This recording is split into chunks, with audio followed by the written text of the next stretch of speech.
He abandoned his pregnant wife because she was poor. 20 years later, what she did. Victoria Sterling felt her stomach turn as the driver stopped the black sedan in front of the busy Fifth Avenue. Through the tinted glass, she watched the food stand that had caught her attention, not for its fame or recommendation, but for the man working there with calloused hands and a worn-out cap covering his graying hair. It was him, Darrell Hudson, the same man who 20 years ago had looked at her with contempt when he found out she was pregnant with twins, calling her a dead weight before disappearing from her life forever. The man who had sworn she would never amount to anything without him, who had laughed at her determination to raise the children on her own. There he was now, sweaty and tired, selling food on the street, while she ran one of the largest business consulting firms in the country. Tyler and Chloe, her 20-year-old children, were sitting in the back seat commenting on the meeting that had just ended. Both graduates from prestigious universities, Tyler in business administration and Chloe in law. They had no idea they were just a few feet away from the father they had never known. Victoria had made up a story about an accident when they were little, a lie she had carried like a weight for 2 decades. Her heart raced when Darrell looked up, and for a second their eyes met through the glass. He didn't recognize her, of course. The thin, frightened woman he had abandoned in a rented apartment in the Bronx had nothing to do with the confident businesswoman in a white suit and pearl necklace standing before him now. "Mum, why did we stop here?" Chloe asked, adjusting her black dress. "Don't we have a meeting at 3? Victoria took a deep breath, feeling the weight of the decision she was about to make. For years she had dreamed of this moment, imagined 1,000 different scenarios of how she would run into him again. Some nights she woke up thinking about what she would say. Other times she dreamed of simply walking past him without paying any attention. But she had never imagined it would be like this, with her children beside her unprepared. "I'm hungry," she lied, her voice coming out stronger than expected. "I'm going to buy something from that stand." Tyler looked out the window and saw the man working. "Mum, you never eat street food. You always say it's unhygienic." She ignored the comment and got out of the car, feeling her legs shake. The high heels echoed on the asphalt as she approached the stand. Darrell had his back turned, stirring something on the hot griddle. The smell of sautéed onions and grilled meat filled her senses, and for a moment she was transported back to Sundays 21 years ago, when they cooked together in the small apartment they shared. "Good afternoon," she said, stopping in front of the makeshift counter. Darrell turned and smiled with the eagerness of someone who depends on every customer to survive. His eyes quickly swept over the elegant suit, the pearl necklace, the expensive sunglasses. Victoria noticed he was calculating how much he could charge. "Good afternoon, ma'am. What would you like? We have burgers, chicken sandwiches, skewers." The voice was the same, just a little raspier. 20 years of hard work had changed his body, but when he smiled, Victoria saw the same man she had fallen in love with at 19. The same man who had promised they would build a family together. The same one who had run away when he found out she had no money saved to support them during the pregnancy. "You," she began, but stopped. That wasn't how she had planned it. "Sorry." Darrell tilted his head, confused. Victoria noticed that Tyler had gotten out of the car and was approaching. Her heart raced. She wasn't ready for them to meet like this, not this way. But when she saw Darrell look at Tyler, she saw the exact moment something clicked in his mind. The shape of the eyes, the color, the line of the jaw. It was impossible not to see the resemblance. "Mom?" Tyler stopped beside her. "Is everything okay?" Darrell went pale. His eyes moved from Tyler to Victoria, then back to Tyler. His hands began to tremble slightly. You're... he stammered. "I want a hamburger," Victoria interrupted quickly, trying to control the situation. "Simple, no onions." But Darrell wasn't listening anymore. His eyes were fixed on Tyler, then searched for Victoria behind her sunglasses. She could see recognition forming on his face, the confusion, the shock. Chloe had also gotten out of the car and was approaching. When Darrell saw her, the last shred of doubt vanished. Twins. Exactly like Victoria had told him 20 years ago. "Oh my God," and he whispered. "Victoria." Tyler looked surprised at his mother, then at Darrell.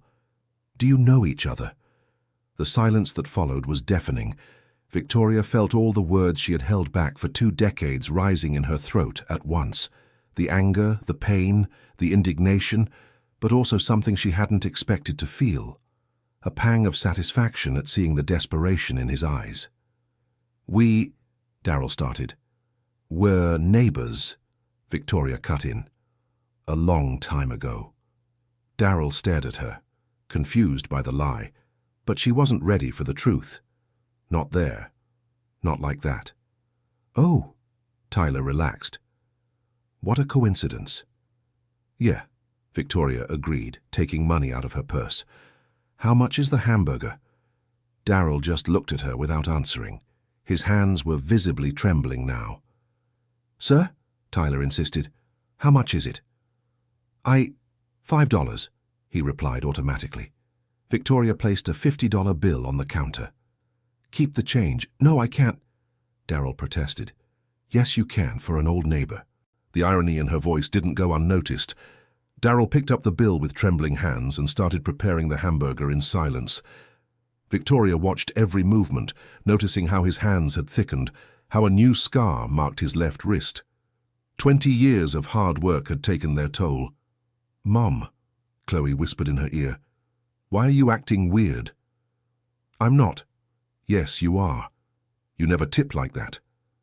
Daryl heard the comment and looked at Chloe. It was impossible not to see the same green eyes Victoria had, the same determination in the chin. He swallowed hard.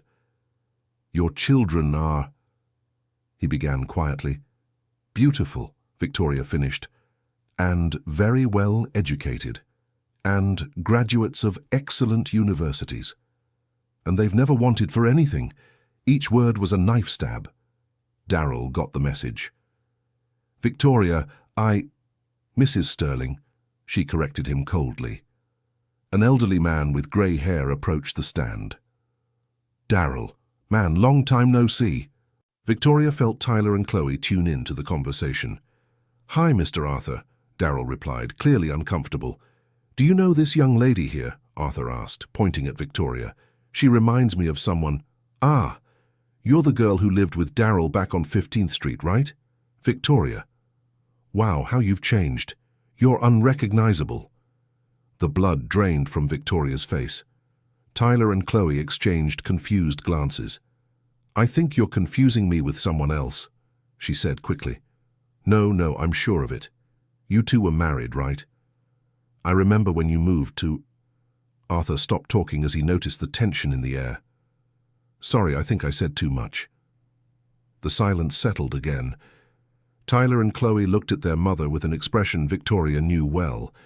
It was the same face they made as kids when they caught a lie. "Mom?" Tyler said slowly. "Were you two married?" Victoria felt the world spin. This wasn't how it was supposed to happen. She had spent a lifetime protecting her children from the truth, crafting a version of events that wouldn't hurt them, and now everything was falling apart because of a chance encounter. "It's complicated," was all she could say. "Complicated how?" Chloe insisted. Daryl cleared his throat. "Maybe it's better if we talk in private," he said quietly to Victoria. "There's nothing to talk about." "Yes, there is. 20 years' worth of things to talk about." Tyler looked from one to the other. "Wait, if you two were married, and we're 20 years old..." The math was too simple. Chloe reached the same conclusion as her brother. Is he our father?" Chloe asked, her voice coming out in a whisper. Victoria closed her eyes behind her sunglasses. 20 years of lies and careful constructions had just crumbled in 15 minutes. "Yes," Daryl said before she could answer. "I am." Dear listener, if you are enjoying the story, be sure to leave a like and especially subscribe to the channel. It really helps us who are just starting out, now continuing. The silence that followed was broken only by the noise of cars passing on 5th Avenue. Tyler stared at Daryl as if seeing a ghost, while Chloe squeezed her mother's arm tightly. "Is that true, Mum?" Tyler asked, his voice choked. Victoria nodded slowly, feeling tears forming behind her glasses. "Why did you lie?" Chloe asked. You always said that he wasn't around anymore. Because it was easier that way, Victoria replied, her voice coming out harsher than she intended. Easier for who? Tyler crossed his arms. For us or for you? Daryl cleared his throat. It's not her fault. It's my fault. I abandoned you. Why? Chloe turned to him. Why did you abandon us? Daryl looked at Victoria, silently asking permission to explain. She shrugged indifferently. I was very young. I was 22. When your mother told me she was pregnant with twins, I panicked. We had no money. I could barely afford the rent working as a bricklayer's assistant. And twins meant 2 mouths to feed, 2 daycares to pay for, 2 of everything. So you just left? Tyler asked, incredulous. I said things. Daryl paused, looking at Victoria again. I said horrible things. I blamed your mother for not having money saved. I said she was a dead weight, that she would never be able to raise you on her own. And then I disappeared. Chloe leaned against the car as if needing support. And you left him? She asked Victoria. I didn't leave him. He left me. I came home from work one day, and the apartment was empty. He didn't even leave a note. And then? Tyler insisted. Victoria took a deep breath. This was the part of the story she had never told anyone. After that, I was alone, 8 months pregnant, working as a secretary earning minimum wage. I lived in a rented room because I couldn't afford the apartment by myself. When you were born, I didn't even have a crib. You slept in shoeboxes lined with towels. The image hit Daryl like a punch to the stomach. He remembered Victoria pregnant, the huge belly she carried with difficulty, the morning sickness that left her weak, and he had abandoned her like that. How did you manage? Chloe asked softly. Working. A lot. When you were babies, I worked as a secretary during the day and cleaned offices at night. I slept 3 hours a night. I saved every penny to buy diapers and milk. For 2 years, I didn't buy a single new piece of clothing for myself. Tyler's eyes were welling up. Mom. But I also studied, Victoria continued. I took a remote technical accounting course. Afterward, I went to business school slowly, 1 subject per semester, because that was what I could afford. It took me 8 years to graduate, but I did. And when did you start the company? Daryl asked quietly. Victoria stared at him coldly. When you 2 were 10. I started small, consulting for micro-businesses in my home garage. Today, we have clients in 3 states and 120 employees. The pride in her voice was evident, but so was the bitterness. She had achieved everything on her own, proven Daryl wrong about her, but the taste of victory was mixed with years of resentment. And you never heard from him again? Tyler asked. Never. That's not true, Daryl said softly. Everyone turned to him. What do you mean? Victoria asked. I tried to find you all, many times, especially in the beginning. I went to the apartment where we lived, but the landlady said you had moved without leaving an address. I looked for you at work, but I found out you had quit. That was 20 years ago. And then? Daryl fidgeted nervously with his cap. Then I got ashamed, afraid. The more time passed, the harder it became, and when I finally found you— When? Victoria interrupted. 5 years ago, I hired a private investigator. I found out you had become a businesswoman, that you had a big company, that you lived in a nice house in the Upper East Side. I saw you all, he looked at Tyler and Chloe, in a newspaper article about young entrepreneurs. You were graduating from college. And why didn't you reach out to us? Chloe asked. Daryl laughed bitterly. Look at me. Look at her. I sell food on the street. She runs a company. I barely finished high school. You all graduated from expensive universities. What was I going to say? Hi, remember me? I'm that father who abandoned you when you were babies. I didn't have the right. No, you didn't, Victoria agreed dryly. Mum, Tyler touched her arm. Maybe what? Maybe I should forgive. Maybe you all should get to know the father who preferred to run away rather than take responsibility. The harshness in Victoria's voice surprised her children. They had never seen her like this, so cold and resentful. It's not about forgiving, said Chloe. It's about understanding. I understand perfectly. He was a coward 20 years ago, and he still is today. If it weren't for this chance encounter, you all would never have met your father. That's not fair, Daryl protested. Fair? Victoria took off her sunglasses for the first time, revealing green eyes shining with anger. Fair is me spending 2 decades explaining to your children why they didn't have a father. Fair is me working 60 hours a week to give them what other couples give together. Fair is me never having a serious relationship because I was a single mother of twins, and that scared off any man. The last revelation caught Tyler and Chloe by surprise. Is that why you never dated? Asked Tyler. Because of us? Not because of you, because of him. Because he abandoned me with you, and that made every man think I was too heavy a package. Daryl lowered his head. Victoria, I know I messed everything up. I know I have no excuse, but what? But you're sorry? But you want a second chance? But you found out I made it without you, and now you want to be part of the story. But I never stopped thinking about you all, not a single day. The sincerity in his voice made Victoria hesitate for a moment. If you thought about us every day, why did it take you 20 years to do something?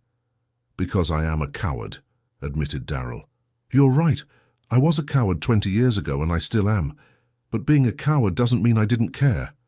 Chloe wiped a tear from her face. I wanted to understand something, she said.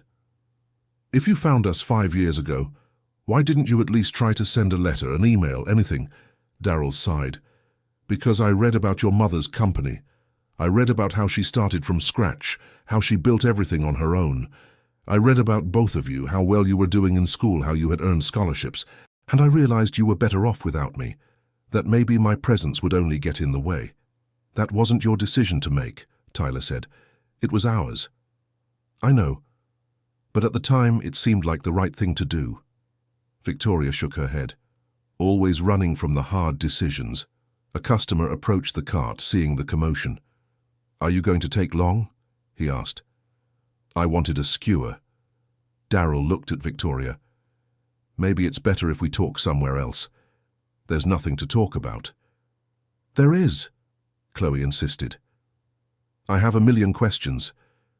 Me too, Tyler agreed. Victoria looked at her children, seeing the curiosity and need in their eyes. For 20 years, she had been both mother and father, had given everything to raise 2 honest, successful people. But now she realized there was a piece missing in their lives, a piece she couldn't provide, no matter how hard she tried. Not here, she finally said. Daryl waved at the customer. Give me 5 minutes, he asked. The man huffed but agreed. Where then? Daryl asked. Victoria looked around.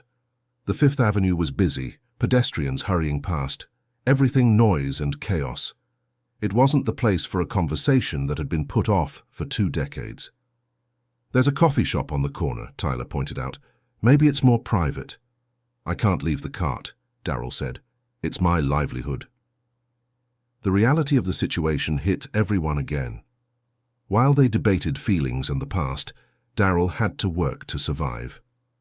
What time do you finish? Chloe asked. 7 at night. Victoria looked at her watch. It was 3:30 in the afternoon. We have a meeting at 4, she said. You can reschedule, Tyler suggested. It's an important meeting. More important than this? Tyler pointed at Daryl. Victoria was silent for a moment. For 20 years, she had put work and children above everything. She had built a reputation for punctuality and commitment. But here, in that moment, she realized that maybe it was time to prioritize something different. All right, she finally said. I'll call to reschedule. Daryl looked surprised. Really? 7 then, Victoria confirmed, at the coffee shop on the corner. She turned to leave, but Daryl called out. Victoria, she stopped but didn't turn around. Thank you for agreeing to talk. I'm not doing this for you. I'm doing it for my children. The coldness in the reply was like a slap, but Daryl understood. He had lost any right to her affection a long time ago. Victoria got back in the car with Tyler and Chloe. As soon as they closed the doors, the questions started. Why did you never tell us the truth? Chloe asked. Because the truth hurts. And the lie doesn't, Tyler shot back. Do you think it was easy growing up thinking our father that he wasn't with us anymore? Victoria started the car, but didn't move. Would you rather have known you had a living father who didn't want you? We would rather have had the choice to know, Chloe said. You were children. Not for the last 10 years, Tyler pointed out. Victoria knew he was right.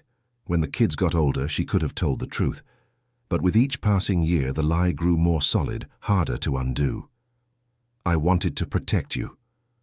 Or you wanted to protect yourself, Chloe said softly. The observation hit hard.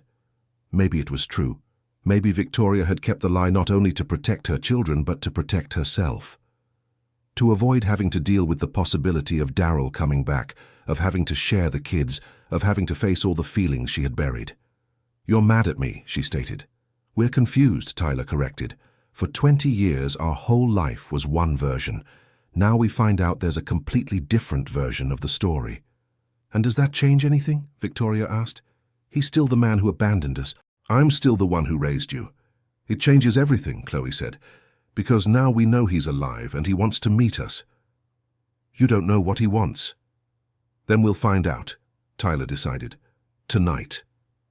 Victoria finally pulled out of the parking space and started driving toward the office. Her head was a mess. For 20 years she had built a solid life based on work, dedication to her kids, and a clear narrative about the past. In 15 minutes, everything had been turned upside down. You know he might want something, right? She said after a few minutes. What do you mean? Tyler asked. Money, help. You saw his situation, and you saw ours. It's not hard to do the math. Mom, that's an awful thing to say, Chloe scolded. It's not awful. It's realistic. He found out I became successful, and now he shows up wanting to reconnect. Don't you think that's a little too convenient?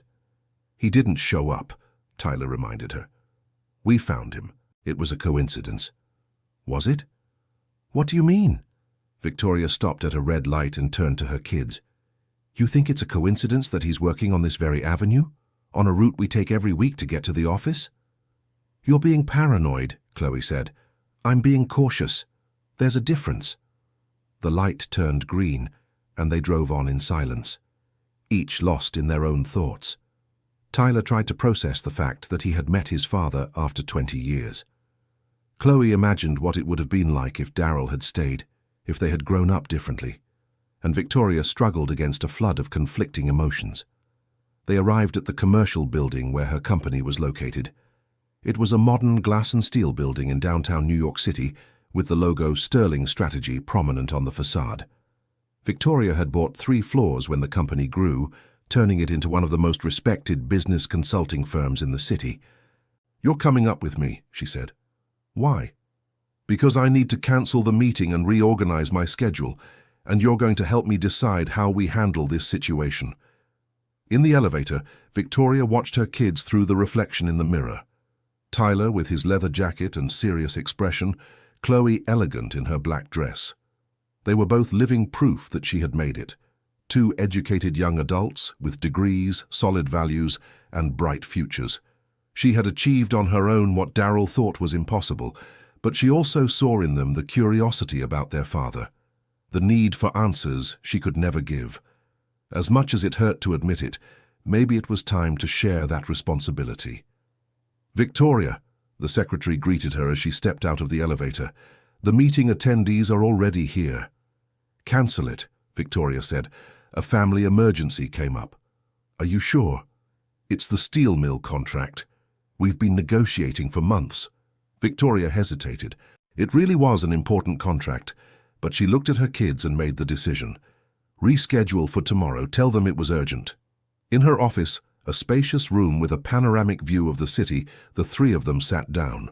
Victoria took off her white blazer and poured water for everyone. Let's talk like adults, she said. You want to meet him. I understand that, but I need to know you're prepared for anything. What kind of anything? Tyler asked. He might want money. He might make up excuses for what he did. He might play the victim. He might even try to turn you against me. And it could also be genuine, said Chloe. He could really be sorry. After 20 years? Way too convenient remorse. Mum, Tyler leaned forward, will you at least consider the possibility that he might have changed? Victoria was silent for a moment. You know what I went through, she said finally. You saw how hard it was. You know how many nights I cried thinking about how I was going to pay the bills, how I was going to raise you on my own. We know, said Chloe softly. Then understand that it's hard for me to just forget all that, because he showed up after 20 years saying he was sorry. Nobody's asking you to forget, said Tyler, but maybe you two can talk. Really talk. No accusations, no defenses. Victoria laughed bitterly. You want me to have a civilized conversation with the man who called me deadweight? We want you to have an honest conversation with the father of your children, Chloe corrected. The answer caught her off guard. It was the first time she had heard her children refer to Daryl as Dad. For 20 years they had grown up without using that word for any man. All right, she agreed after a long silence. We'll talk tonight, but with rules. What rules? First, no money. If he brings up any financial issue, we leave. Agreed, said Tyler. Second, no promises. I don't want you to build expectations about a relationship that might not work. Okay, said Chloe. And third, if I feel like he's lying or manipulating the situation, we leave. No discussion. How will you know if he's lying? Asked Tyler. Because I knew him. I know when he's not being sincere. You knew him 20 years ago, Chloe reminded her. People change. Some people change. Others just get older doing the same things. At 5:30, they left the office. Victoria had spent the 2 hours reliving her life with Daryl, trying to separate the good memories from the bad. It had been hard, because for 20 years she had tried to forget all memories, good or bad. She remembered how they met at a technical school graduation party. Daryl was funny, hard-working, a dreamer. He talked about building his own company, having a big family, traveling across the United States building houses for those in need. She had fallen in love with his ambition, the way he talked about the future. She also remembered the first months of dating, when he worked as a bricklayer's assistant during the day and studied at night. They spent weekends planning their life together, picking names for future children, sketching the house they would build one day. But she also remembered the gradual change. When they started living together, Daryl became more complacent. He stopped studying, said it was a waste of time. He started drinking more on weekends, complaining about work, blaming others for his problems. When she got pregnant, his reaction was pure panic. Not surprise or normal nervousness of a soon-to-be father, but actual panic, as if the pregnancy was a tragedy, not a blessing. And when the doctor confirmed it was twins, Daryl simply went into denial. He said it was impossible, that the doctor was wrong, that they couldn't afford this. The final argument had been terrible. He accused her of getting pregnant on purpose to trap him. He said she knew he didn't have money to support a family, and yet she had let it happen. He called her irresponsible, selfish, and finally, dead weight. Victoria had never forgotten those words. Dead weight, as if she were a burden, not the woman he loved. They left the building at 6:30 and went straight to Fifth Avenue where Daryl worked. He was still there, serving the last customers of the day. When he saw them approaching, he wiped his hands on his apron and turned off the grill. "I'm here," said Victoria. "Thank you. I wasn't sure you'd come." "I always keep my word." The indirect criticism didn't go unnoticed. Daryl quickly tidied the stall, putting the utensils into a wooden box. Victoria noticed that everything was very organized, clean and tidy. It was different from the Daryl she remembered, who left everything strewn about. "Ready," he said, taking off his apron. "Shall we?" They walked in silence to the cafe on the corner. It was a small and cozy place with wooden tables and yellow light. They chose a table in the back, away from the other customers. Daryl ordered just a black coffee. Victoria ordered a cappuccino, and the kids chose juices. "So," said Tyler after the orders arrived, "tell us what your life was like after you left." Daryl stirred his coffee slowly. "It wasn't a good life," he admitted. "The first years were the worst. I went back to live with my mother, who took me in but never forgave me for abandoning you all. She adored Victoria." Is your mother still alive? Asked Chloe. No, she passed away 10 years ago. Did she ever find out about us? That we were born? Daryl nodded. She knew. And for years she would ask me if I wasn't going to look for you. She said I was a coward, that I was wasting the chance to know my children. Why didn't you listen to her? Asked Tyler. Because listening would mean admitting I had made the biggest mistake of my life, and I wasn't ready for that. And when did you become ready? Daryl looked at Victoria. I think I never became completely ready. But 5 years ago, when I saw the article about you all in the newspaper, I realized it might be too late. Why too late? Because you were 15, doing well in school, had a structured life. I thought my presence would only mess things up. Victoria took a sip of her cappuccino. You were right, she said coldly. Mum, Chloe scolded softly. It's true. At 15, they already had a life of their own. They had already overcome his absence. Why stir that up? Maybe because they had the right to know, said Daryl. Right? Victoria leaned forward. You want to talk about rights? They had a right to a father when they were babies. They had a right to financial help. They had a right to a complete family. Where were those rights 20 years ago? Victoria? No. You can't just show up after 2 decades and talk about rights. You gave up any right when you left home. The silence at the table grew heavy. Tyler and Chloe exchanged glances, uncomfortable with the tension between their parents. Maybe we should focus on the present, suggested Chloe. On what we can do now. What we can do now is for you to know the truth, said Daryl. About me, about why I left, about what my life was like afterward. Great, agreed Tyler. Tell us. Daryl took a deep breath. After I left home, I was kind of lost for about 3 years. I worked on construction sites, moved from city to city whenever I got a job. I tried not to think about you, but I couldn't help it. Every time I saw a pregnant woman on the street, or a couple with small children, I thought about how you all were doing. But you didn't do anything, pointed out Victoria. No, because I was ashamed and scared. Scared that you would hate me. Scared that Victoria had found another man, someone better than me. Scared of finding out that you were fine without me. And we were, said Victoria. I know, and that made me even more lost. Dear listener, if you're enjoying the story, take a moment to leave a like and especially subscribe to the channel. It helps us a lot since we're just starting out. Now continuing, when I was 25, Daryl continued, I met a woman, Brenda. She was divorced, had a little girl. I thought maybe I could build a new family, forget about you guys. Victoria felt a pang of something she couldn't identify. Jealousy? Pain? Anger? And did you? Asked Chloe. I tried. I married her, adopted her daughter. For a few years I thought I had succeeded, but I couldn't stop comparing. Every time her daughter did something, I thought about how you two would be doing similar things at the same age. Every time she needed help with a school problem, I thought maybe you needed help too and I wasn't there. Did that destroy the marriage? Asked Tyler. That and other things. I never really committed to them because a part of me was always here, thinking about you. Brenda noticed it. We fought a lot because of it. How long were you together? 8 years. We split when you were, let's see, 13. And the girl? The stepdaughter? Daryl smiled sadly. Megan. She's 25 now. I still keep in touch with her. Actually, she's the one who encouraged me to find you. What do you mean? She always knew I had other kids.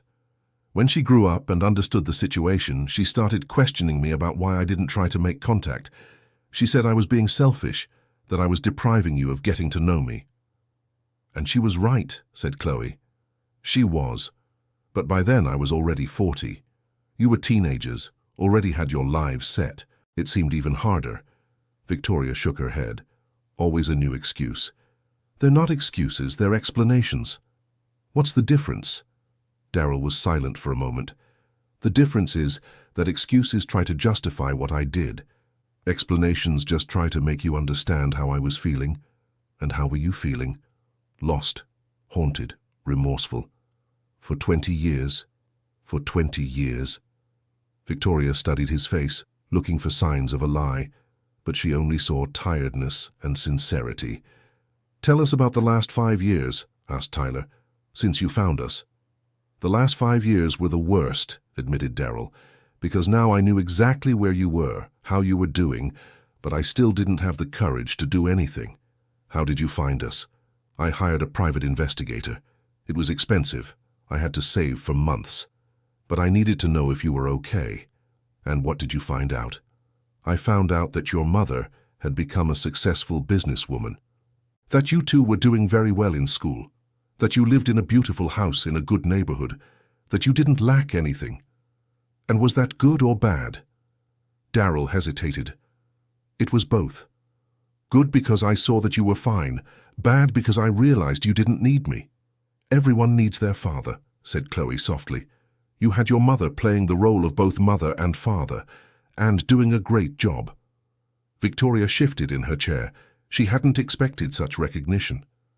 "But even so," Daryl continued, "I kept imagining what it would be like if I were part of your lives. If I could give advice when you needed it. If I could celebrate your achievements with you." "Like what achievements?" "Like when Tyler won that math competition in 3rd grade, or when Chloe was elected class representative in college." Tyler and Chloe looked at each other, surprised. "You know about those things?" "I know a lot of things." The investigator gave me detailed reports. "I know that Tyler plays soccer on the neighborhood team, that Chloe took a French course, that you both graduated with honors. Isn't that kind of weird?" asked Chloe. "Investigating our lives without us knowing?" "It's very weird," agreed Daryl, "but it was the only way I had to know about you." "The only way," Victoria interrupted, "or the easiest way?" "Maybe both." At least he was being honest, Victoria thought. "And how did you end up at that food cart?" Tyler asked. Daryl sighed. 3 years ago I had a small construction company. Nothing big, but it was doing well. I built affordable houses, renovated old ones, had 4 employees. What happened? Economic downturn. A lot of projects got cancelled. I ended up with big debts and had to close the business. And then? Then I tried working as an employee at other construction companies, but it was tough. Age works against you, and I was already 50. Companies prefer younger workers. So you decided to sell food. It happened by chance. An acquaintance of mine owned this cart, but he had to travel to take care of his sick mother. He asked me to cover for him for a few days. Days turned into weeks, weeks turned into months.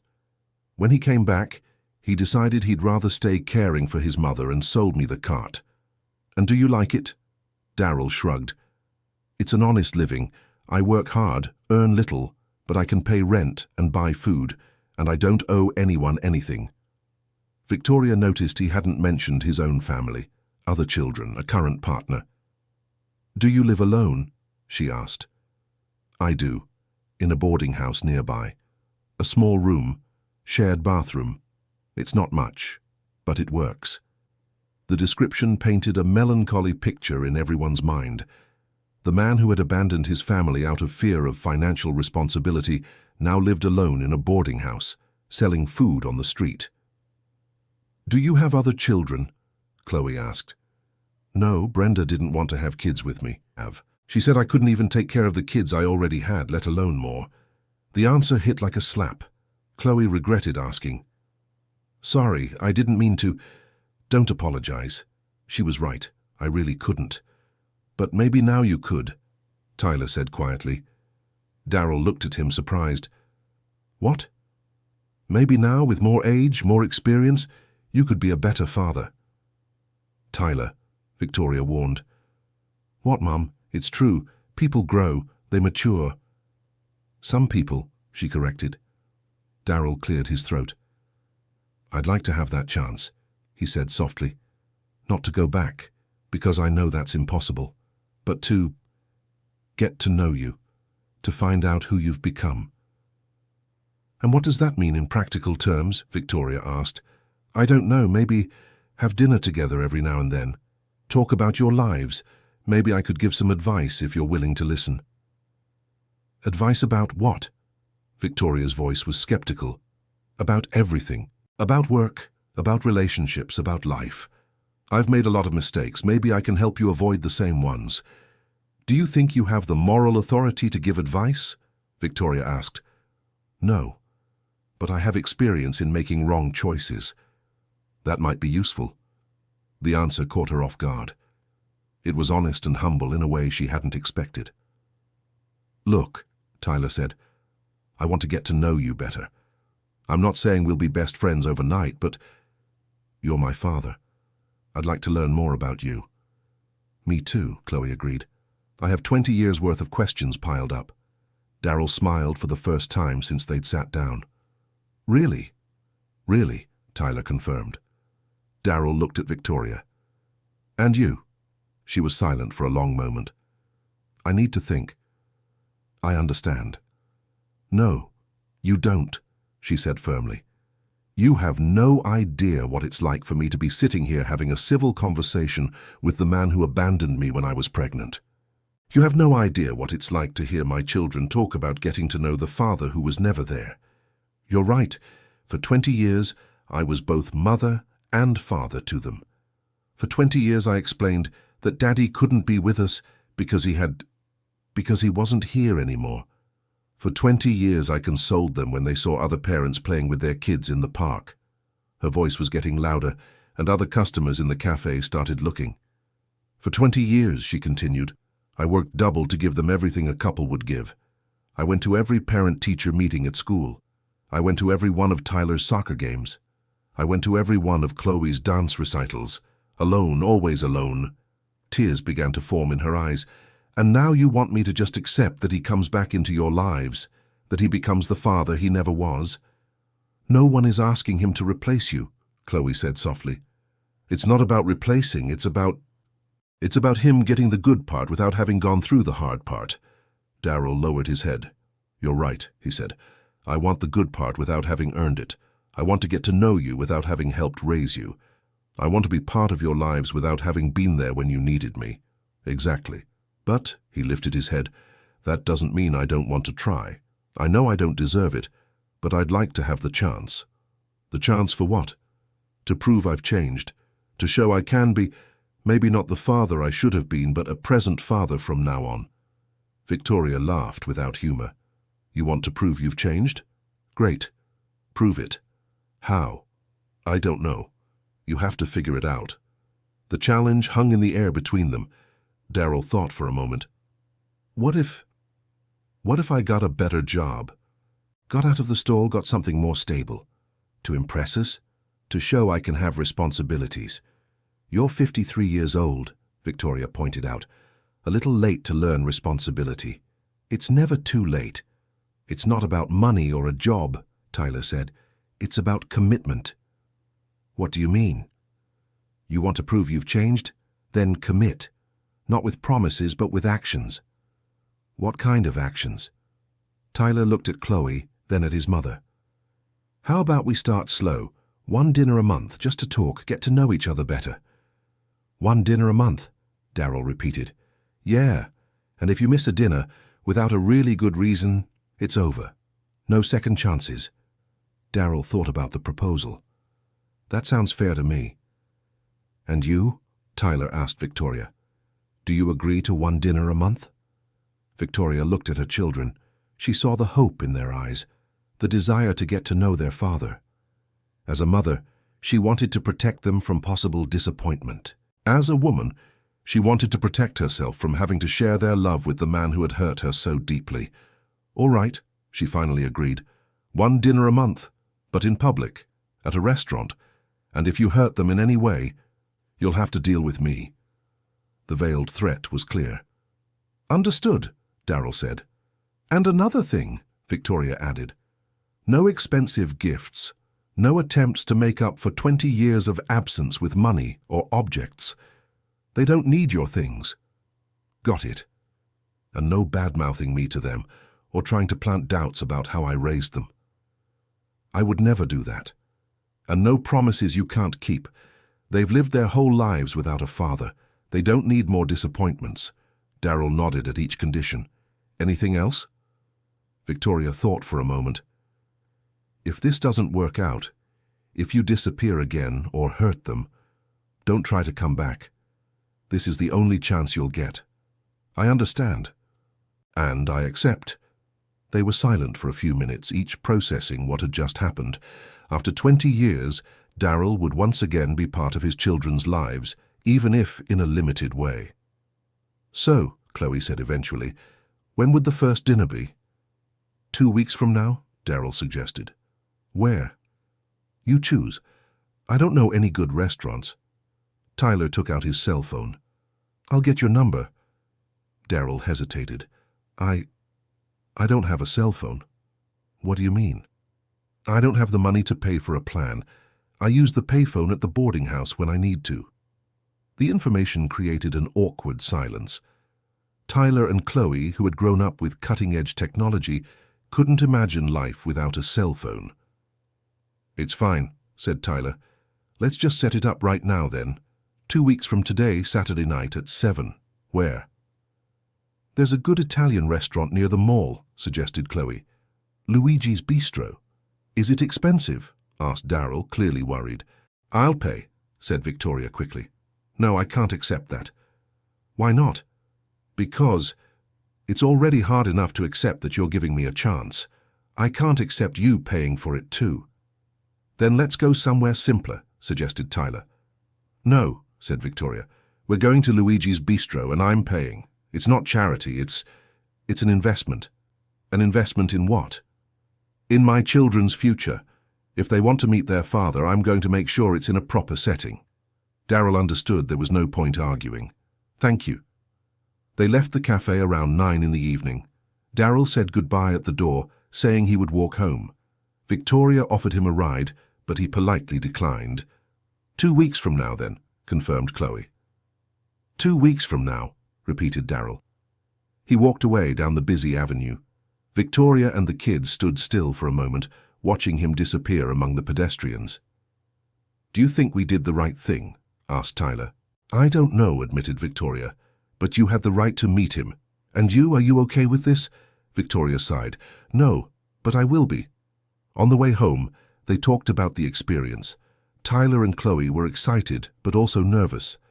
They had gone 20 years of life without a father and didn't quite know how to handle the situation. Do you think he's really changed? Asked Chloe. I don't know, said Tyler, but he seemed sincere. Seeming and being are two different things, Victoria reminded them. Mom, give him a chance. I am, but very carefully.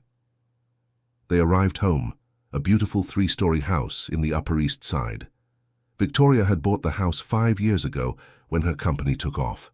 It was the symbol of her victory, proof that she had achieved everything on her own that Daryl thought was impossible. That night, everyone went to their rooms, but no one slept well. They were all processing the meeting, the emotions, the possibilities, and the fears. Victoria stayed up late looking through old photo albums, pictures of the kids when they were little, their graduations, family trips, 20 years of memories without Daryl.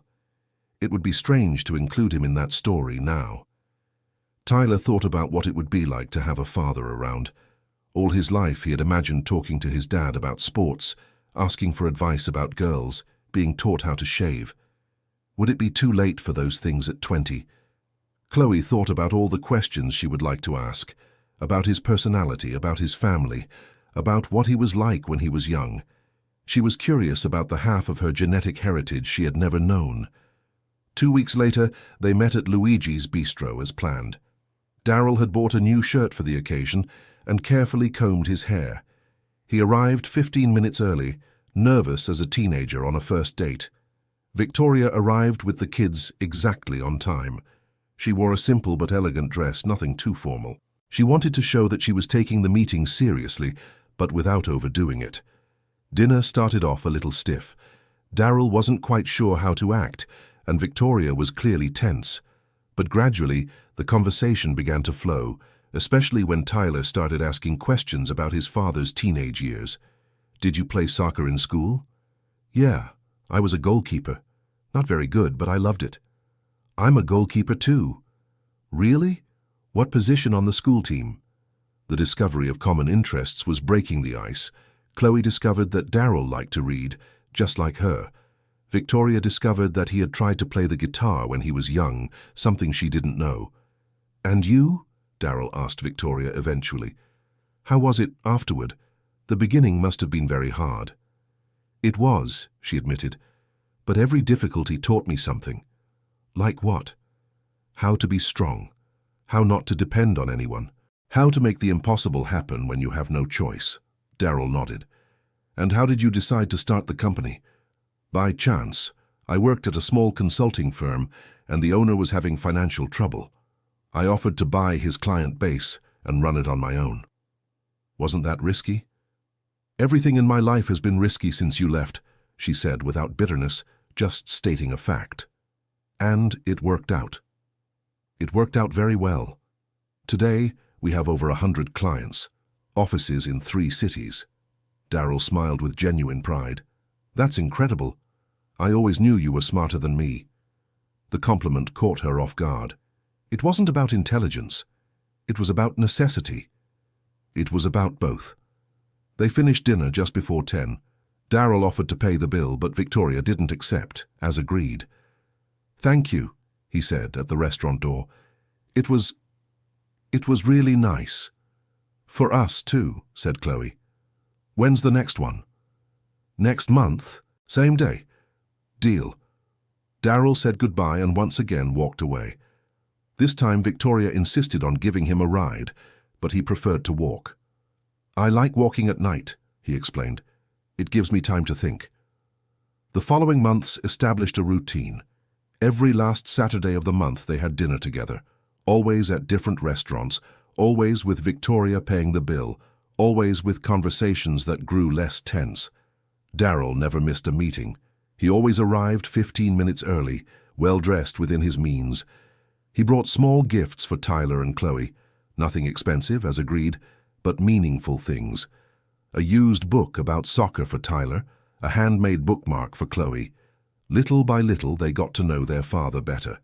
They discovered he had a sense of humor, was well informed about current events, and had interesting opinions on various subjects. They also discovered he listened much more than he spoke, a trait they didn't remember ever seeing their mother mention. Victoria, for her part, watched the interactions. She had to admit Daryl was being consistent, not only in the monthly dinners, but in how he treated the kids. He showed genuine interest in their lives, asked insightful questions, and gave advice when asked. After 6 months, Tyler suggested Daryl come watch one of his games for the neighborhood team. "Would you like to?" he asked. "I'd love to," Daryl replied, his eyes shining. "Mom, are you coming too?" Victoria almost refused automatically, but she saw the anticipation in her son's eyes. Of course. It was strange to be in the bleachers next to Daryl, cheering for the same team. For 20 years, Victoria had gone to her son's games alone. Now there was someone else who cared as much as she did about Tyler's performance. When Tyler made a spectacular save, both Victoria and Daryl jumped up celebrating. For a moment, they looked like a normal couple cheering for their son. "He's really good," Daryl commented. "He is. Always been dedicated. You did an incredible job with them." Victoria looked at him, surprised by the recognition. "Thank you." After the game, Tyler introduced them to his teammates as "my parents." It was the first time Daryl had been called a father publicly in 20 years. The emotion was visible on his face. Gradually, the meetings became less formal. Daryl started participating in other family events. Graduation from an extension course that Chloe took. 21st birthday party for the twins. Always as a guest, never presuming more intimacy than he had earned. The turning point came 8 months after the first meeting. Daryl called from a payphone to Victoria's office on a Thursday morning. "Victoria, it's Daryl." "Hi. Did something happen?" I need to tell you something, but not over the phone. Can we meet tonight?" The tone of his voice worried Victoria. "Is it serious? It's important." They arranged to meet at the same cafe where they had first talked. Daryl arrived visibly shaken. Victoria, Tyler, and Chloe immediately sensed something was wrong. "What happened?" Chloe asked as soon as they sat down. Daryl took a deep breath. "I got a job offer." Everyone stared at him. confused. "That's good, right?" said Tyler. "Yeah, it's very good. But it's in Philadelphia." The silence that followed was heavy. Philadelphia was an hour and a half from New York City. It would mean the end of the monthly dinners, the casual meetups, the family rebuilding that was happening. "What kind of job?" Victoria asked. "Supervisor at a construction company. An old colleague of mine became a partner there and recommended me. Good salary, official employment, health insurance." "And do you want to accept it?" Darryl hesitated. "Financially, it would be much better for me. I could rent my own apartment, get out of the boarding house, have a more decent life." "But," Tyler pressed, "but it would mean leaving you all. Again." The sentence hung in the air. "It wouldn't be leaving," Chloe said. "It would be moving. It's different. An hour-and-a-half trip isn't short, especially on my current budget." "How long do you have to decide?" "1 week." Victoria was silent, processing the information. For months, she had watched Darryl rebuilding his relationship with his kids. She saw how much he valued these meetings, how much he prepared for each dinner, how interested he was in their lives. Now he was facing a choice: financial security or family closeness. "What do you think I should do?" Darryl asked. "We can't decide that for you," Tyler said. "But I can give my opinion," Victoria said unexpectedly. Everyone looked at her. "Take the job." Darryl seemed shocked. "Seriously? You're 53. You need to think about the future, retirement, stability. An opportunity like this might not come again. But what about you all? We'll still be here, and you can come visit us on weekends, or we can go visit you there." "It wouldn't be the same." "No, but it would be real. You'd have a better, more dignified life, and that's important." Darryl stared at her, trying to understand why she was encouraging him to accept. "Why are you saying this?" Victoria thought for a moment before answering. "Because I've learned that sometimes loving someone means encouraging them to do what's best for them, even if it's not what's best for us." The answer surprised even her. When had she started seeing Darryl as someone she cared about enough to want what's best for him? "And if I accept, what happens to us?" Darryl asked. "We'll adapt," Chloe said. "Maybe we won't be able to see each other every month, but we can talk on the phone, by email." "I don't have a computer." "We'll teach you how to use it," Tyler said. "And if you have a better job, you can buy a cell phone, right?" Darryl smiled for the first time since they had sat down. "That's true." "So it's decided?" Victoria asked. "I think so. I'll accept." Dear listener, if you're enjoying the story, feel free to leave a like and especially subscribe to the channel. It really helps us who are just starting out. Now, continuing. The decision brought conflicting feelings for everyone. Darryl was excited about the professional opportunity, but sad about having to move away. Tyler and Chloe were happy for their father, but worried that the distance might hurt the relationship they were building. Victoria was surprised at herself for having encouraged the decision. Darryl started his new job 3 weeks later. On the last weekend before the move, Victoria suggested they help him move. "There isn't much," he said when they arrived at the boarding house. It was true. All of Darryl's belongings fit into 2 suitcases and a few boxes. Simple clothes, some old books, documents, old photos. Among the photos, Victoria recognized some they had taken together when they were dating. "You kept these photos for 20 years, she asked. "I did. It was all I had of you guys." The admission created a moment of emotional silence. The apartment in Philadelphia that Darryl had rented was small but clean. 1 bedroom, living room, kitchen and bathroom. Simple, but infinitely better than the boarding house room where he had been living. "It's perfect," said Chloe, helping to unpack the boxes. "For me, it's a palace," Darryl agreed. They spent the day helping organize the apartment. Tyler assembled some furniture, Chloe organized the kitchen, Victoria helped arrange the clothes in the wardrobe. For a few hours they seemed like a normal family, helping with a move. "Thank you," Darryl said at the end of the day. "Not just for today, but for everything. For giving me a second chance." "You earned it," said Tyler. You worked hard for this." On the way back to New York City, they arranged that Darryl would call every Wednesday evening to Victoria's office. since it was the only landline she had besides the one at home, and that they would meet at least once a month, alternating between New York City and Philadelphia. The first few weeks were an adjustment. Daryl called religiously every Wednesday, telling them about the new job, asking about their lives. It was strange to have a set time to talk to their father, but it worked. The first meeting in Philadelphia happened a month later. Daryl took them to see the city, showed them the building where he worked, introduced some colleagues. He was visibly proud to show off his children. "He talks about you all the time," one of the colleagues said to Victoria. "He's always showing photos, telling the latest news about you." The information surprised her. Daryl had photos of them? When had he gotten them? "What photos?" she asked him later. Daryl looked embarrassed. I asked Tyler to send me some through the company email. I hope you don't mind." They didn't mind. In fact, they were touched to learn that he wanted to show his children to his colleagues like any proud father would.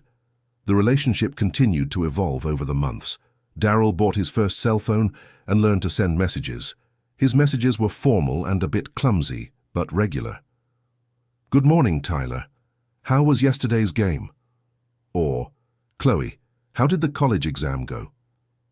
The emotional turning point came a year later, during a visit by Daryl to New York City. They were having dinner at home, the first time he was in the house where the children lived, when Tyler asked a direct question. "Do you regret abandoning us?" The question caught everyone off guard. For a year and a half of reconnection, they had avoided directly touching on the most painful subject. Daryl stopped eating and was silent for a long moment. "Every day," he finally said. "Not a day goes by that I don't regret it." "Why?" asked Chloe. "What changed?" "Everything. The perspective on what really matters in life. The understanding that financial problems are temporary, but losing your family is permanent. The realization that I was young and stupid, but that's no excuse for being a coward." "And if you could go back in time?" insisted Tyler. "I don't know if you want to hear the answer to that question." "We do." Daryl looked at Victoria, silently asking for permission. She nodded. "If I could go back, I would have stayed. I would have taken responsibility. I would have worked 3 jobs if I had to. I would have slept on the floor if necessary. But I would have stayed." "And if things had still gone wrong?" Victoria asked. "If we hadn't been able to pay the bills, if the kids had gone without?" "At least we would have been going without together. And at least I would have tried, instead of just running away." The raw honesty of the answer created an emotional silence at the table. "But I also need to say," Daryl continued, "that seeing what you accomplished without me makes me both proud and ashamed at the same time." "How so?"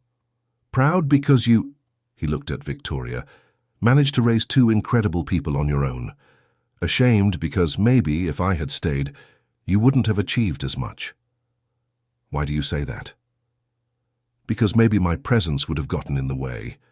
Maybe you were able to be so strong precisely because you had to be. Maybe I would have been dead weight after all." "Don't say that," Chloe said. "You don't know what would have happened." "That's true, but I can imagine." Victoria, who had been quiet during the conversation, finally spoke up. "Do you want to know what I think would have happened if you had stayed?" Everyone looked at her. "I think at first it would have been very hard. We were so young and inexperienced, with no money. We probably would have fought a lot, gone without, maybe even thought about giving up several times." Daryl nodded. "But I also think," she continued, "that we would have found a way. People in love always find a way when they work together." "Do you think we were in love?" Daryl asked softly. Victoria looked him straight in the eye. "I know we were." It was the first time in 20 years that she admitted she had truly loved Daryl. "And if it were today?" he asked. "If we were today the same young people from 20 years ago, do you think it would work out?" "Today I know it would work," she answered without hesitation. "But today we are different people, especially me." "How have you changed?" "I became stronger, more independent, more cautious. I learned not to rely on anyone emotionally." "Is that good or bad?" "It's necessary." The answer created a melancholy at the table. Daryl understood that even though he had regained a place in his children's lives, he might never regain a place in Victoria's. After dinner, when Tyler and Chloe went to their rooms, Victoria and Daryl stayed in the living room talking. It was late, and he should have been driving back to Philadelphia, but neither of them wanted to end the conversation. "Can I ask you a personal question?" Daryl said. "Go ahead. You never got married, never had other serious relationships. Was it because of me?" Victoria thought for a moment. "Partly, but not in the way you think." "How then?" "It wasn't because I was still in love with you, if that's what you're asking. It was because I got used to being independent, and because I don't trust men easily anymore." "You don't trust me?" "I trust that you won't hurt the kids intentionally. But trust you romantically? No. I understand." "And you?" she asked. "After Brenda, nothing else?" "Nothing serious. A few dates here and there, but nothing that lasted." "Why?" Daryl hesitated. "Honestly, because I never got over you." The admission caught her off guard. "Daryl, I know I have no right to say that. I know I lost any chance 20 years ago. But you asked, and that's the truth. It's not healthy. I know, but it's the truth anyway." They sat in silence for a few minutes, each lost in their own thoughts. "I should go," Daryl finally said. "You should. The road gets dangerous at night." He stood up and she walked him to the door. "Thanks for dinner, for letting me come here." "You're welcome. And thank you for raising them so well. I know it wasn't easy." "It wasn't, but it was worth it." Daryl opened the door, but turned back before leaving. "Victoria?" "Yes?" "I know it's too late, and I know I don't have the right, but do you think you could ever fully forgive me?" The question caught her off guard. Over 2 years of coexistence, they'd built a functional relationship, but she had never thought about forgiveness. I don't know. Maybe with time. I understand. But Daryl? Yes? If it's any comfort, I don't hate you anymore.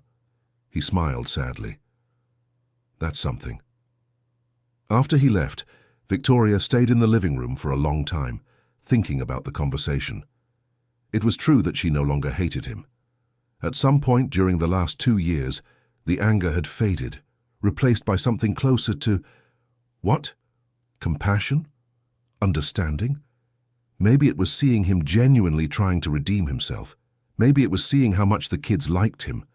Maybe it was simply the exhaustion of carrying so much resentment. In the months that followed, their relationship continued to evolve. Daryl was a constant but respectful presence in family life. He called regularly, visited when he could, attended important events, always maintaining the distance Victoria had set. The second year of coexistence brought significant moments. Daryl was there at Chloe's law school graduation. He was there when Tyler got promoted at work. He attended the twins' 22nd birthday party. There were also tough times. When Tyler had a motorcycle accident, Daryl drove 2 hours from Philadelphia to get to the hospital. When Chloe went through a rough patch at work, he offered emotional support over the phone. Gradually, he became genuinely part of the family. Not in the way he had dreamed of 20 years ago, but in a new way earned through patience and dedication. The turning point came 2.5 years after their first meeting. Victoria received a proposal to expand the company to Los Angeles. It was a big opportunity that would require her to spend at least 6 months a year in LA. "And you too?" she asked Tyler and Chloe. "Do you want to come with me?" "We can stay here," said Tyler. "We're adults now." "And we have Dad now," added Chloe. "If we need anything, we can call him." The casual phrase hit Victoria like a bolt of lightning.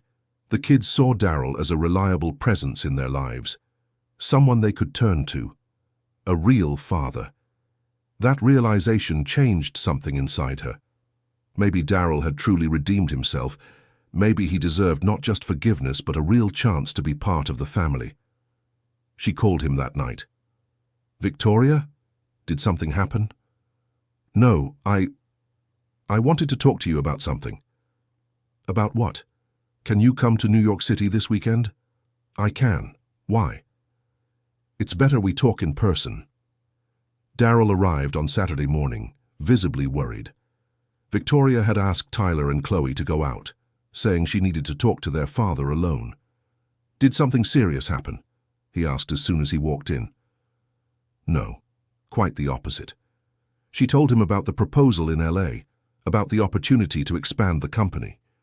"That's fantastic," said Daryl. "You deserve it, thank you. But that's not what I want to talk about." "About what then?" Victoria took a deep breath. "About us." Daryl looked at her, confused. "What do you mean? For 2.5 years you've proven you've changed, proven you can be reliable, present, responsible, proven you can be a father. And I was thinking, maybe it's time you proved if you can be a husband too." The silence that followed was absolute. Daryl stood looking at her as if he hadn't quite understood. Are you suggesting... I'm suggesting that maybe we can try again. Not where we left off 20 years ago, but where we are today." Daryl sat down heavily on the couch. "Victoria, I don't know what to say.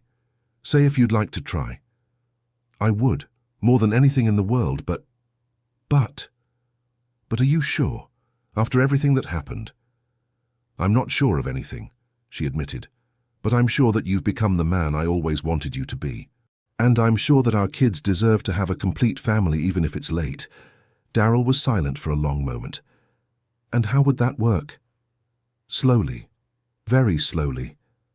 First as dating. Then, if it works out, we can think about living together. And if it keeps working out, who knows, marriage again. And the company in Los Angeles? If we decide to try, you can ask for a transfer to New York City, or I can turn down the offer from Los Angeles." "No, you can't turn down an opportunity like that because of me. It wouldn't be because of you, it would be because of us." The subtle difference in language didn't go unnoticed by Daryl. "Do you really want to try?" "I do, but with conditions." "What are they?" "No rushing, no pressure. If it doesn't work out, we have to be able to maintain the relationship we've built because of the kids." "Agreed. And you have to understand that I've changed. I'm not the same person I was 20 years ago. I'm more independent, more demanding, less tolerant of nonsense. I understand." "And you, have you changed too?" Daryl thought for a moment. "I've changed. I'm more mature, more responsible, more grateful, and much more aware of what really matters in life." "Which is?" "Family, the people you love, second chances when you earn them." Victoria smiled for the first time since the conversation had started. "So it's decided." "Are you sure, though?" "I'm sure I want to try. The rest we'll figure out together." Daryl moved closer to her on the couch. "Can I hug you?" "You can." It was the first physical contact between them in 23 years, a careful, respectful, but genuine hug. "Thank you," he whispered, "for giving me a second chance." "Thank you," she replied, "for becoming someone who deserves a second chance." When Tyler and Chloe came home later, they found their parents talking in the living room. There was something different in the air, a lightness that hadn't been there before. "Did something happen?" Chloe asked. Victoria and Daryl exchanged glances. "Something did," said Victoria. "Your father and I have decided to try starting over." The kids' reaction was instant. Tyler shouted with joy and hugged them both. Chloe started crying with emotion. "Really?" she asked. "Are you getting back together?" "We're going to try," Daryl corrected. "Slowly, but we're going to try." "That's amazing," said Tyler. "We're finally going to be a complete family." "We were already a complete family," said Victoria. "We're just going to be a different kind of complete family." In the months that followed, they built a new relationship. Daryl managed to get a transfer to a construction company in New York City and moved back to the city. He rented a small apartment, but his own, near Victoria's house. They dated like mature adults. Dinners, movies, long conversations about the future. Victoria discovered that Daryl had become a more interesting man, more thoughtful, more attentive. Daryl discovered that Victoria had become a stronger woman, more confident, more independent. It wasn't easy. There were arguments, disagreements, moments of doubt. 20 years of separation and hurt don't heal overnight. But both were committed to making it work. The marriage proposal came a year later. It wasn't dramatic or romantic like in the movies. It was a Sunday afternoon after a family lunch when Daryl simply said, "I think it's time we made it official." Official how? Get married. Again. Victoria looked around. Tyler and Chloe were chatting animatedly about soccer. The sun was coming through the living room window. It was a perfectly ordinary and perfectly perfect moment. "Okay," she said. "Let's get married again." The wedding was small, only close family and intimate friends. Tyler was the best man, Chloe was the maid of honor. The ceremony took place in the garden of Victoria's house, the same house where Daryl would now live. During the vows, Daryl said, "25 years ago, I promised to love and protect you. I broke that promise in the worst possible way. Today I promise again, but this time I know what those words really mean." Victoria replied, 25 years ago, I promised to stand by your side in joy and sorrow. You left before we could test that promise. Today we make this promise knowing exactly what it's like to overcome sorrows alone, and we choose to be together anyway." 2 years after the wedding, they had built a stable and happy life. Daryl worked at a medium-sized construction company in New York City. Victoria had expanded the firm to Los Angeles, but decided to keep the base in New York City. Tyler and Chloe, now 27, had their own lives, but still lived near their parents. The family gathered every Sunday for lunch. One day, during one of those lunches, Chloe made an announcement. "Justin and I are getting married." Justin was her boyfriend of 2 years, a young lawyer the family had grown to like. "That's wonderful," said Victoria, hugging her daughter. "And I want both of you to walk me down the aisle," Chloe said, looking at Victoria and Daryl. "Both of us?" "Yes. The mother who raised me and the father who taught me it's never too late to do the right thing." Daryl had tears in his eyes. It would be an honor. At Chloe's wedding 6 months later, Daryl and Victoria walked together to the altar, one on each side of their daughter. It was the first time they had done this together, and it probably wouldn't be the last. Tyler had already introduced a serious girlfriend to the family. After the ceremony, during the reception, Daryl and Victoria danced together. "Do you regret it?" he asked, "giving me a second chance?" "Never," she replied. "But do you regret trying?" "The only regret I have is not trying 20 years ago." "If you had tried 20 years ago, maybe it wouldn't have worked out. Maybe we needed to go through all of this to get here." "You think?" "I think. Sometimes the right time for things to happen isn't the time we imagine." They continued dancing in silence. Around them, family and friends celebrated Chloe's wedding. Tyler danced with his girlfriend. Life had taken a shape neither of them had thought possible 5 years ago. "Daryl?" "Yes?" "Thank you." "For what?" "For becoming the man I always knew you could be." "And thank you for waiting for me to be ready for that." "I didn't wait. I just lived my life. And that was even better." The music ended, but they held each other for a few more seconds. "Shall we go home?" he asked. "Let's go home." And they went. Together. To the house that was now truly theirs. To the life they had built, not despite the mistakes of the past, but because of the lessons those mistakes had taught. That night, before falling asleep, Victoria thought about how unpredictable life was. 25 years ago, she had been abandoned pregnant by an immature, frightened man.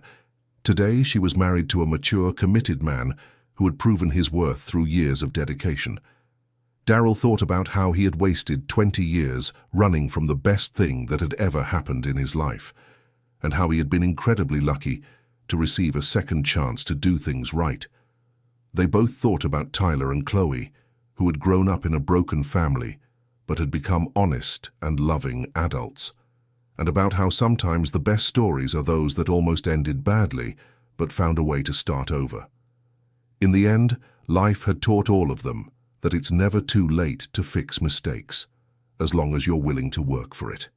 That forgiveness is possible, but it has to be earned, and that families can be broken and rebuilt, sometimes becoming stronger in the places where they were mended. 5 years later, Daryl was in the delivery room holding Chloe's hand while she gave birth to their first grandchild. On the other side of the bed was Victoria holding their daughter's other hand. "It's a girl," the doctor announced.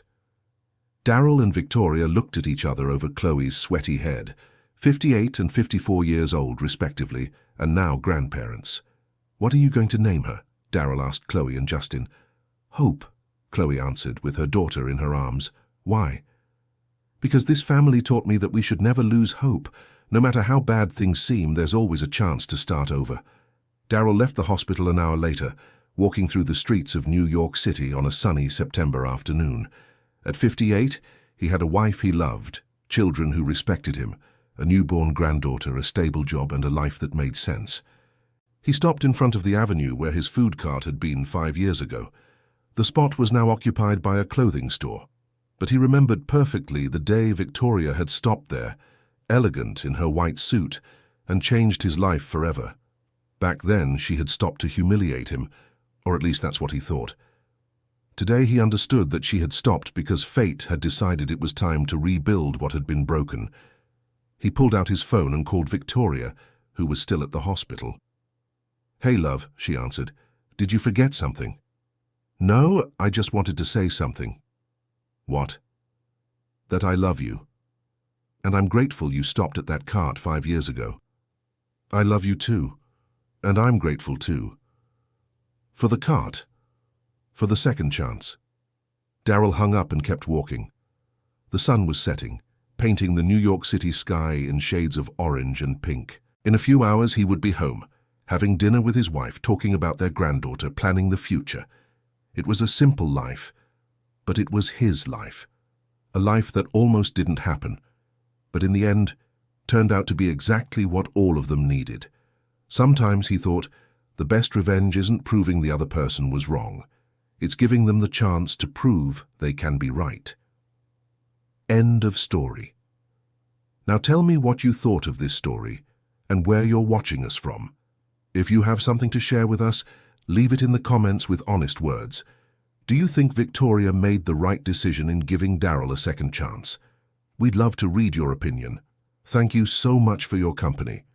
Don't forget to leave your like and, most importantly, subscribe to the channel so you don't miss other emotional stories.